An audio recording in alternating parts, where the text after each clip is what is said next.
Bienvenidos a otro capítulo de la Ruta de la Memoria. Hoy nos encontramos en Santa Marta, capital del departamento del Magdalena, porque desde aquí hablaremos de las iniciativas y todas las acciones que ha realizado el Centro Nacional de Memoria Histórica a lo largo del Caribe colombiano.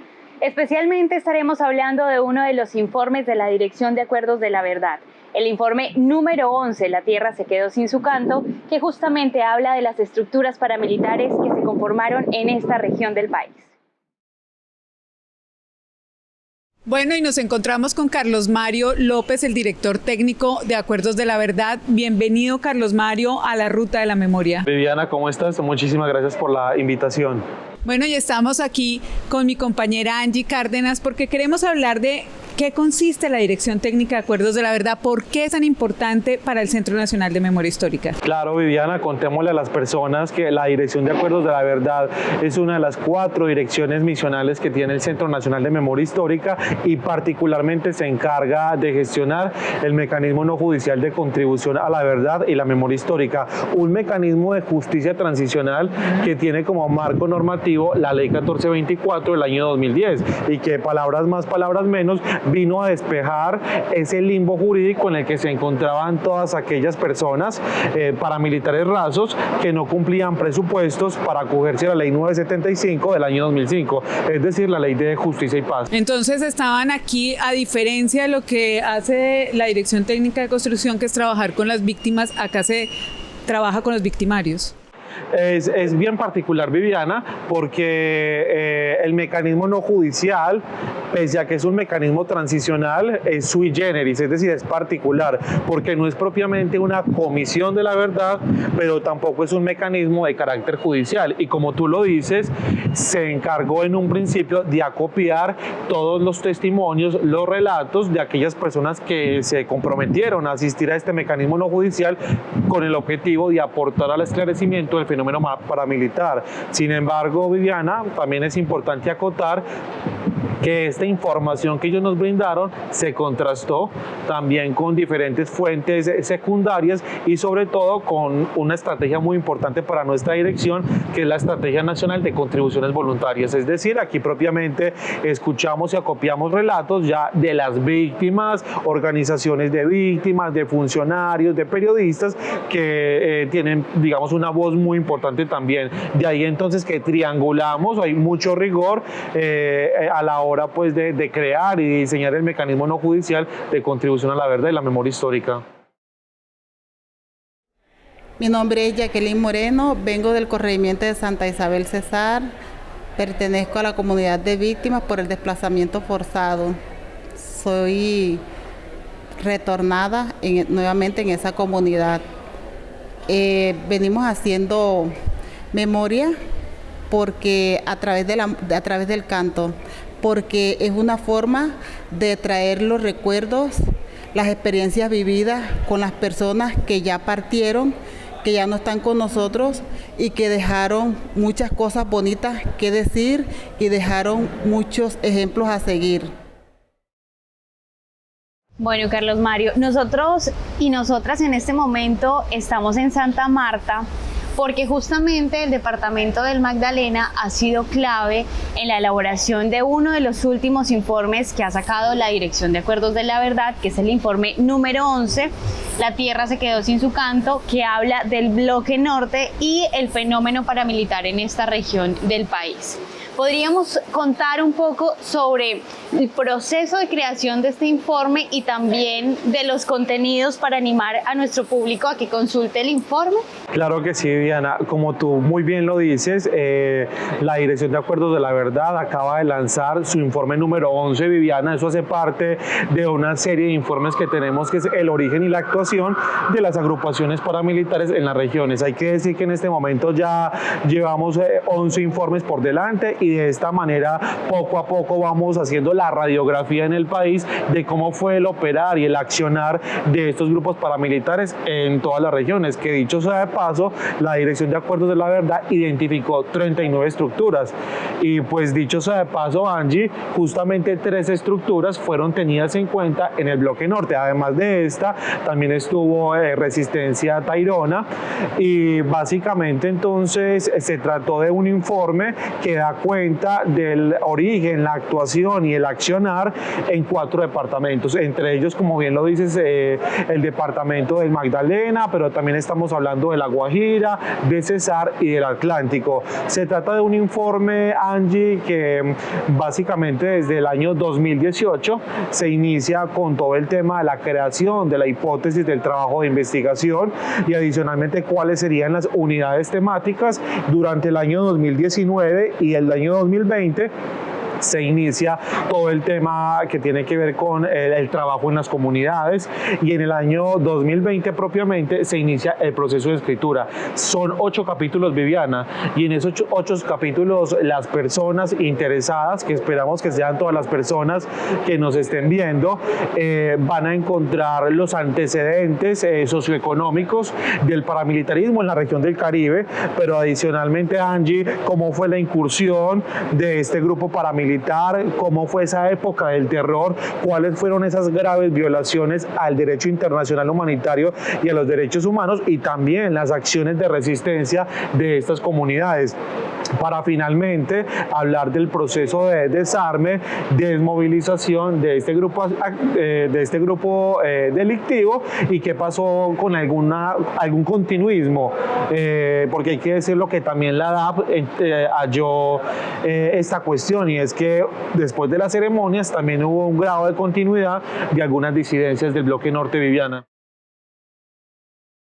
Este informe se construyó a partir de los relatos de más de 2.800 personas que hicieron parte de las estructuras Bloque Norte, Resistencia Tayrona y Cheperos. Asimismo, se hizo a partir de más de 163 ejercicios de contribuciones voluntarias que hicimos en el territorio, talleres y grupos focales. El sentido de este ejercicio era tratar de tener la mayor cantidad de voces posibles para poder comparar la información y tenerla lo más completa en tanto a la actuación de las estructuras como el Bloque Norte y el Frente Resistencia Tayrona. Esta información, todos estos relatos además se compararon con más o menos unas 500 fuentes secundarias de información y más de 4.000 fuentes de prensa que nos ayudaron en la construcción del mismo. Buenas tardes, mi nombre es Mónica Maris Agames, vengo del municipio de Aracataca, Magdalena, en representación de la Fundación de Desplazados de Aracataca, Fundesar. Estamos aquí en este evento compartiendo nuestras experiencias de resiliencia a través de un proceso del arte, de tejer, de bordar y de contar nuestras historias, porque hemos creído que pintando, tejiendo y bordando nos ayuda a subsanar nuestros sentimientos, nuestro dolor de ese tejido roto que nos dejó la violencia. ¿Y estos equipos investigativos desde cuándo empezaron a trabajar en un informe como este precisamente que se refiere a la región Caribe? Claro, Viviana, como lo mencionaba, desde el año 2018 se inicia, hay que decir que los informes de la Dirección de Acuerdos de la Verdad del Centro Nacional de Memoria Histórica tienen todo un rigor metodológico. La DAP le aportó al país toda una metodología de la investigación social en materia de conflicto armado. En el año 2018, bueno, de pronto me devuelvo un poquitico, y es que previamente hubo una selección de esas estructuras paramilitares con algunos criterios objetivos, y dentro de ellos se vio la importancia de estudiar el Bloque Norte. En el año 2018 se llega entonces a las temáticas, a la hipótesis, y básicamente estamos hablando de un informe que tardó 3-4 años hasta que terminó el proceso editorial, y hasta hace unos pocos días, y justo en la Feria del Libro, hicimos el lanzamiento de este nuevo informe de esclarecimiento del fenómeno paramilitar. En primer lugar, se encuentran unos antecedentes específicos sobre temas económicos y políticos en donde que nos ayudan a determinar un poco las circunstancias en que se surgió el fenómeno paramilitar en la región. Después de esto vamos a hablar sobre estructuras de autodefensa que actuaron previo a la incursión guerrillera y también previo a la incursión del Bloque Norte. Luego de esto ya se habla de una trayectoria orgánica, específicamente es como echarte el cuento de cómo fue que se dieron las acciones y cómo actuó la estructura paramilitar. Después de esto hay un capítulo específico sobre derechos humanos, uno sobre afectaciones específicas a la población, en donde se encontrarán afectaciones a mujeres, población LGBTI, campesinas, sindicatos, población universitaria, entre otros. Luego van a encontrar un capítulo específico sobre relaciones con fuerza pública, relaciones con políticos regionales, relaciones con entes sociales, como llamamos nosotros. Finalmente van a encontrar un capítulo específico sobre financiación y relaciones económicas, los que determinaron los apoyos que recibió la estructura paramilitar para más sostenerse en el territorio. Ese es en términos generales lo que van a encontrar en este informe.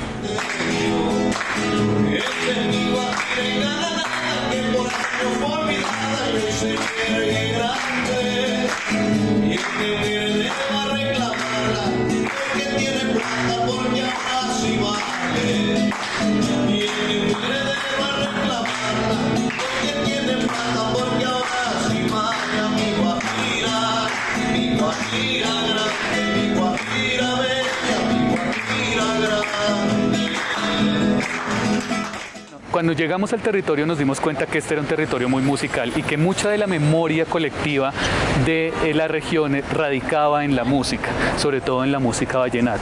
Además encontramos que muchas víctimas, como forma de resiliencia, de resistencia, pero también de tramitar su dolor, habían compuesto canciones en donde relataban estos hechos. Eso nos pareció muy interesante, por eso consideramos que la música debería ser un factor importante, porque es memoria y es parte de la memoria colectiva de las personas. Además de esto, cuando nosotros hicimos un taller en La Guajira, en Riohacha, encontramos una comunidad indígena huigua desplazada por los paramilitares. En ese hicimos un taller y le preguntamos a varias personas sobre cuál había sido la afectación a la madre tierra, a su territorio. Una de estas personas nos respondió que la tierra se había quedado sin su canto, sin la bulla que él hacía. Y de ahí nace el título del informe: La tierra se quedó sin su canto, porque desafortunadamente muchas de estas personas que cantaban y vivían a través del canto y de la memoria fueron desplazadas o muertas. Todo lo que Santa Isabel encierra, lo bonito que es Santa Isabel, a pesar de esas dificultades, nosotros nos hemos levantado de la nada, somos resilientes, y gracias a esa resiliencia han aflorado estos talentos, y compuse esta canción que se llama Santa Chávez es así, y dice: es un pueblo pequeño, corazón grande, de mujeres lindas y elegantes, para esto terrenal Santa Chávez así, donde el forastero llega y se amaña con ver el paisaje de sus montañas, no vuelve a su tierra y se queda aquí. Los niños son felices porque aquí cantan, los hombres trabajan con la esperanza de un mejor mañana para vivir.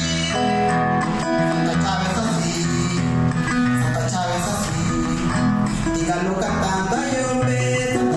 El lanzamiento en Valledupar se realizó el 13 de mayo, allá lo hicimos en la Universidad UDES, Universidad de Santander, y contamos con varias víctimas en el territorio, quienes además de relatarnos su historia, también nos cantaron un poco sus canciones de cómo había sido esas afectaciones y demás. Entonces tuvo un componente muy musical interesante en este tema. Después, 8 días después, el 20 de mayo, lo hicimos en Santa Marta, en la Universidad del Magdalena, la cual tenía un componente particular debido a que la Universidad del Magdalena había sido afectada por el fenómeno paramilitar. Entonces encontramos más bien mucha emotividad y muchas personas que recordaban a esos seres queridos que perdieron desafortunadamente después de la violencia paramilitar. Entonces tuvo un componente emotivo, pero a su vez también tuvo un componente de recuperación de la memoria, y en ambos escenarios logramos explicarles a los estudiantes, además de la incursión paramilitar, lo que significa para ellos haber tenido familiares o víctimas, o incluso haber sido víctimas de este fenómeno, así como la importancia de la memoria para estos temas. Hola, mi nombre es Norelicito Winson, soy antropóloga egresada del programa de antropología de la Universidad del Magdalena. Hoy en este espacio pues fue muy gratificante acercarnos al informe que permite evidenciar las vivencias del conflicto y lo que ha encarnado también al Caribe colombiano, que ha sido la violencia. Muchos procesos, el diálogo fue realmente enriquecedor para mostrarnos y para evidenciar a través de las memorias de las personas que han vivido cada relato y proceso, la experiencia también que es vivir en el Caribe colombiano con el conflicto.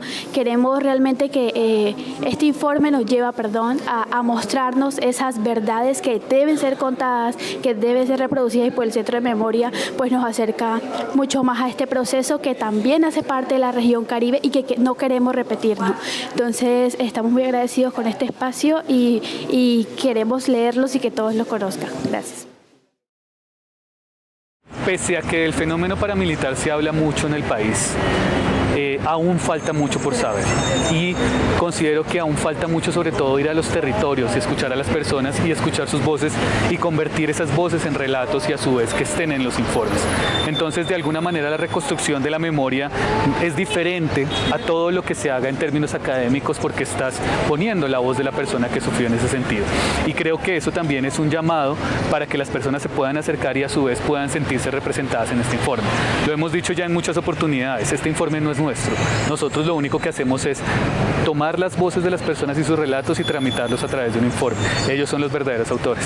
Como ven, es un material de la naturaleza. Este árbol se llama mocoche, le dicen guamacho en la lengua pues, alguna. Y este es calabazo, arita, decimos del tutumo. Esto lo hacemos nosotros mismos, lo hacemos los guayos y lo interpretamos. Voy a interpretar un tema que nosotros saben que la Guajira es semidesértica. Un tiempo duró como 2 años sin caer agua y nos estábamos preocupados porque para nosotros la lluvia,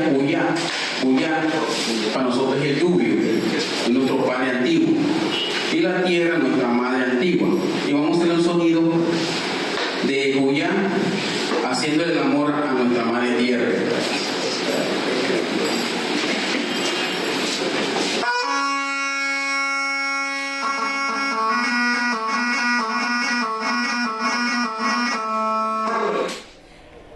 Es importante porque nos llena de fortaleza y que ya es algo esperanzador, que al menos ya sabemos de el porqué de algunas cosas, no todas, pero sí ya va en camino a eso, esto conduce a eso, y por esa razón sí es algo esperanzador. Tuve que criar a mis hijos solito, ya son bastante mayores, el más pequeño tiene 19 años y no están conmigo por la falta de oportunidad de estudio donde resido. Ellos viven en Medellín, pero están estudiando, gracias a Dios, gracias a que mi Dios me hizo fuerte para llevar a cabo esa misión, porque ser padre, ese título no se lo quita nadie a uno, ese título no se lo quita nadie. Soy víctima de la mala madrugada.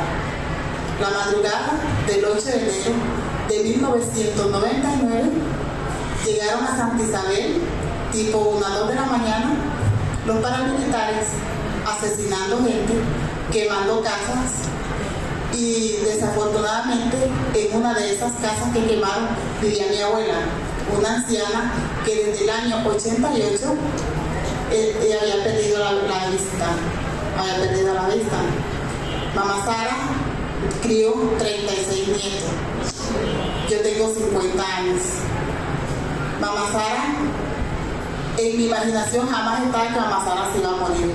Entonces, mataron a Mamá Sara, la quemaron viva, y a nosotros también nos mataron porque nos mataron la alegría, la esperanza, nos frustraron. Nos dañaron todo, se acabaron las integraciones de diciembre porque hasta nos quemaron la casa y no hemos podido hacer la casa.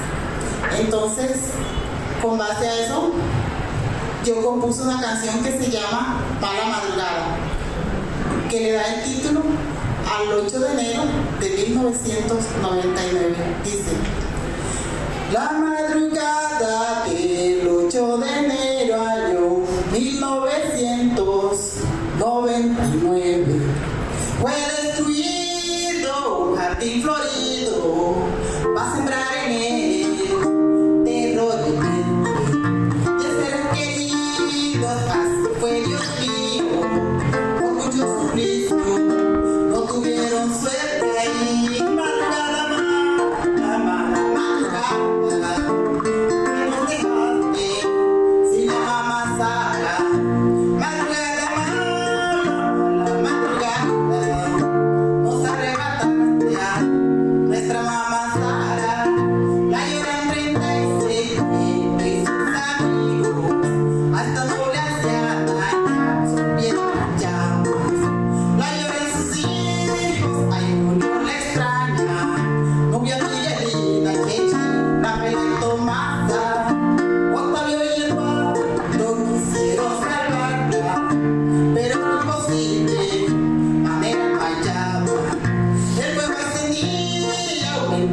las llamas, haciendo de ella cual antorcha humana y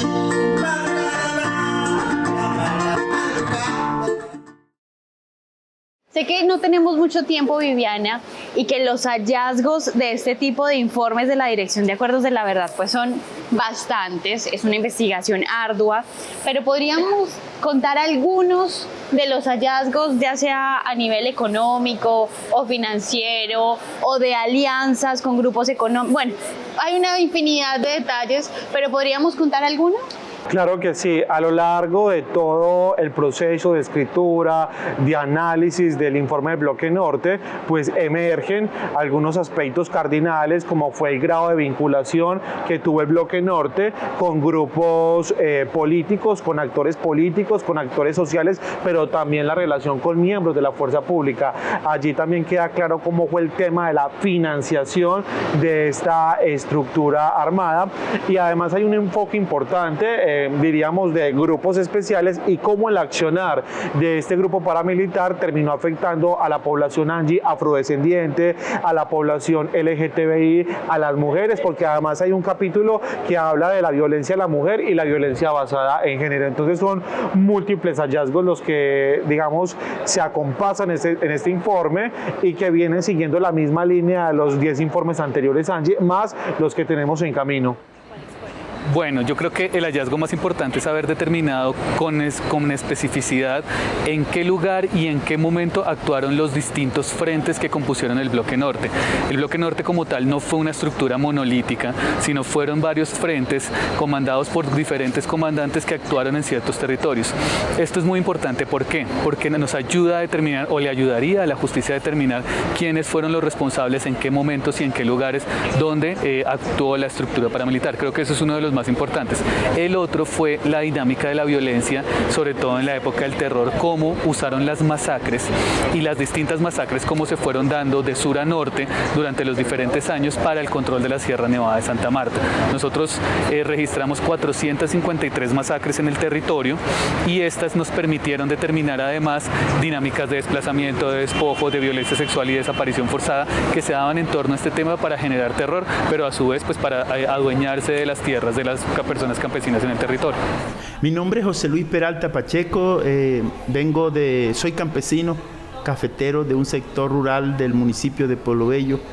El predio donde habito se llama El Espacio, la vereda se llama Las Neblinas, corregimiento Minas de Iracal, en el departamento del Cesar.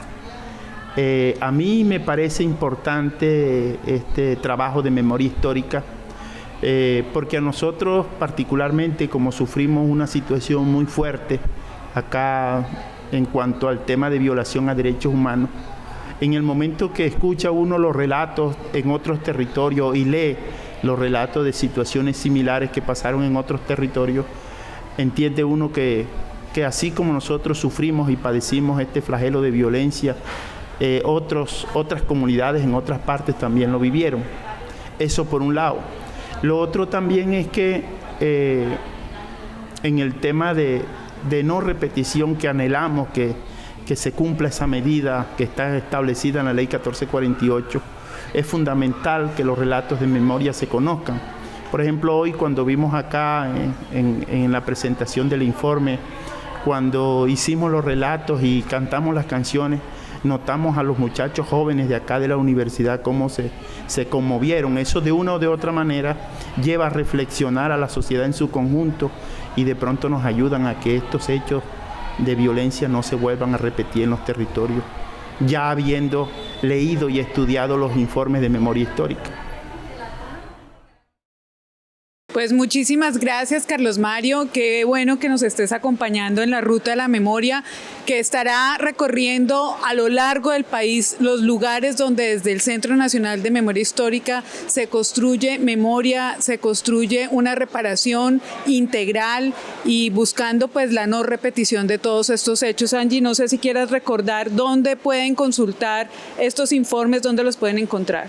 Por supuesto, ustedes pueden buscar en nuestra página web www.centrodememoriahistórica.gov.co o a través de nuestras redes sociales. En cada una de ellas nos puede encontrar como Centro Memoria H. Carlos Mario, muchas gracias por acompañarnos. Sabemos también que la Dirección de Acuerdos de la Verdad está trabajando en otros 9 informes, así que también les dejamos la invitación a que estén pendientes de los lanzamientos de estos informes sobre el fenómeno paramilitar en Colombia.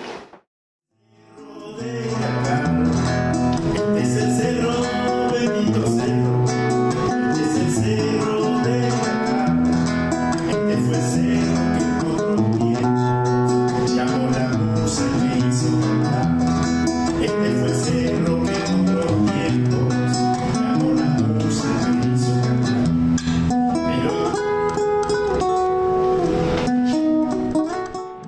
Y hasta aquí este capítulo que se produjo en la ciudad de Santa Marta, pero no te pierdas los capítulos que vienen porque estaremos recorriendo los lugares más importantes del país. Además de eso, les extendemos la invitación para que consulten nuestras redes sociales buscándonos como Centro Memoria H y también a que consulten nuestra página web www.centrodememoriahistórica.gov.co, donde podrán encontrar todos los informes sobre el fenómeno paramilitar en nuestro país. Es el